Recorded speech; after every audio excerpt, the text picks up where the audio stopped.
خبروں میں آگے بڑھتے ہیں۔ تلنگانہ میں آج سے ڈیلیوری اور ای فوڈ کامرس خدمات جاری رہیں گی۔ ڈی جی پی مہندر ریڈی نے ضروری واضح کیا ہے کہ خدمات انجام دینے والوں کو روکا نہیں جائے گا۔ اس سلسلے میں حیدرآباد، سائبر آباد اور راچاکنڈا کو کمشنر پولیس احکامات جاری کر دیے گئے ہیں۔ واضح ہے کہ گزشتہ روز حیدرآباد میں لاک ڈاؤن پر سختی سے عمل آوری کے بہانے کئی فوڈ ڈیلیوری بوائز کو روک دیا گیا تھا اور ان کی گاڑیاں ضبط کرتے ہوئے بھاری چالان کاٹے گئے تھے۔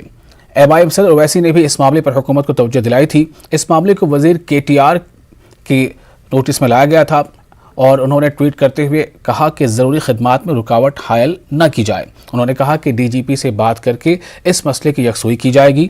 ڈی جی پی نے کے ٹی آر کی ہدایت کے ساتھ ہی نئی ہدایات جاری کی ہیں۔ ڈی جی پی نے وضاحت کی کہ خوراک اور ای کامرس خدمات کی بلا تعطل فراہمی کو یقینی بنانے کے لیے اقدامات کیے جائیں گے۔